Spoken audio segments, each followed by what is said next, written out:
Chia, it's your boy Fist in the his house. Bring another great edition of Black Ops 2 for me to you, because that's what I do. Ground war domination, 9v9 on the map plaza.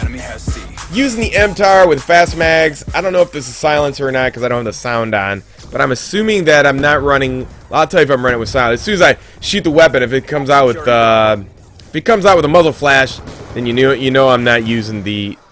There you go. I'm using silencer. That always gives it away. Just look at the videos. See, if you're a true Call of Duty fan, you will notice those things. Fast mags and the basic guide for the perks. You'll see it when I die. Pretty much the same setup. But it's important. What I want to talk about today is that, the PS4 was announced, and I like to call it. I'm going to change the name of the PS4, and I'm going to talk about this. I'm going to do like a live vlog of not a live vlog, but I'm going to do a vlog after I upload to my F2ST channel. But I wanted to talk about a couple things. I'm gonna do a live vlog on that. But I want to talk about something that happened yesterday, and you can go back and search it in the timeline, and it's kind of like, it relates to Call of Duty, and it's kind of frustrating, and I hope you guys, understand and where I'm coming from and how I feel about this and how you should feel about this. Yesterday they were having MLG.com is having a sub-qualifying event for, you're probably like, what does this have to do with anything, Fist? But I'm trying to give you the backstory. So MLG.com is having this sub-qualifying thing, and this is how you get seeded in MLG next month. MLG, there's two ways to get into, so you see the type of pressure that I'm trying to show you here. There's about 200 teams that are going to be at MLG Dallas. In order to not play against all these other pro teams and to get to the $1 million, you can get to the $1 million two ways. You can either qualify through leagues, which ends in 4 days, the 29th or whatever, 28th. And that's pretty much, there's boosters there, and you have to be grinding 19 hours a day just to get in the top 8. They fly you out there, and I don't know where they even seed you at. I don't even know where they seed the people from Dallas. But in MLG.com, they seed everybody, based on this qualifying thing in Dallas. So the higher the seed you are, the more likely that you will qualify. They're only taking the top 8 teams from Dallas for the $1 million, and the top 8 teams from leagues for the $1 million. So you could go that way, or you can go the other way. So Optic Gaming decided that they're not going to grind anymore. They made up some excuse. Basically, it comes down to they didn't want to grind like everybody else. They could grind just like everybody else. So they cut that option off for themselves, right? So I'm building up the story for you. So then what happens is that they lose to a no-name team in this qualifying gameplay on Twitch. I don't know, Infinity, that's the name of their team. And they're going to be playing Thursday against Unity, which is really good. So everybody was saying, oh, they were 3-barring it. They were using LMGs, this, and Cap 40s, and blah, blah, blah.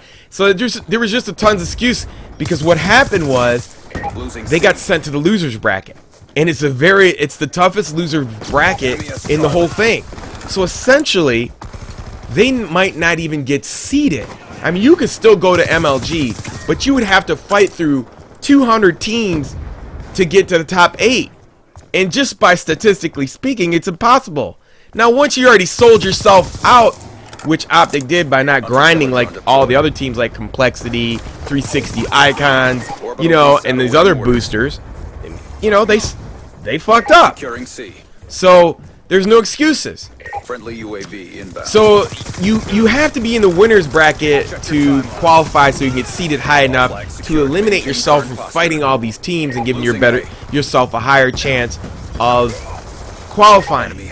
So anyways, as soon as they lost in the qualifiers to some no-name team, and they blame it on 3 bars and host and whatever, You know, understandable. Okay, I'll give you the benefit of the doubt. I'll even give you that. Let's just say we'll give him the benefit of the doubt. But that's not the point. I was just setting up this whole argument as to why there was so much leverage in what I'm about to tell you.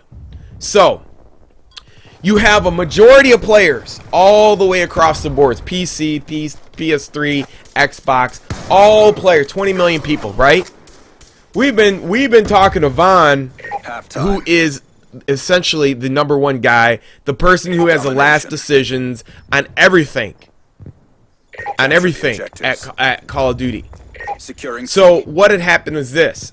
Because of that little fiasco and Optic basically fucking themselves and wind up in loser's bracket, there's this whole barrage of people that not only from Optic but connected to Optic chime in on Twitter straight to David Vonderhaar, the lead producer of Call of Duty. Now we have 20 million people who've been asking for things, and the majority of people who patronize this game for things to be done.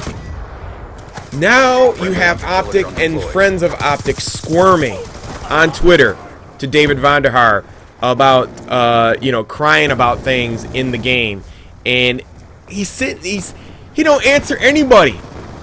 The majority of people who support the company Activision, Treyarch, and his job, and he doesn't hardly respond to anybody. But as soon as a team in the pro leagues that represents a 0% of the population on one console loses in a qualifying, not even a real match, qualifying match, he answers every single one of their tweets in defending what is in the game.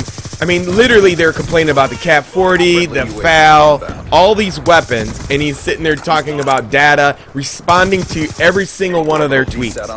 Then, what is the most tragic thing of all, at the end of these tweets, he tweets out, because of just pro players, a specific team, Optic, is mad about themselves, screwing themselves. I mean, it's their own fault that they didn't grind on leagues play and just get disqualified and or not disqualified, but wind up in the hardest losers bracket in the MLG qualifiers for MLG, which places them at a higher seed to eventually have a higher seed to go to Dallas. I mean, literally, they might not qualify for Dallas, and they have to just buy in and fight all the way to the top if they get that far. So you can see where the anger comes from, and now they're they bug the developer and they get an immediate response. But at the end of everything, after complaining about every little thing and having David Vonderhaar answer every one of their little tweets and their friends' tweets, he sends out a DLC or what is it? A yearly subscription code on Twitter because of it. Now what the hell is that? Let me ask you a question. Doesn't all the majority of the population who patronize the game deserve answers and codes? Why should there be a code from the producer of the game just because somebody is a crybaby and didn't qualify in the game? And they're mad about weapons, I mean, after the fact. That's not our fault. Man, how is that legitimate? Why aren't you people in the community a lot more vocal about that? You can go back and look at the timelines and see that I'm not lying. I'm just saying, you guys are paying your money just like the next guy, and you should be treated equally. Until next time, it's your boy Fist. Peace! I'm out. Last game, it's over. You can see the time frame on here. And so that's why I decided to post it. It was a great score, great weapon, and a quick game for you guys. Quick, painless, and beautiful.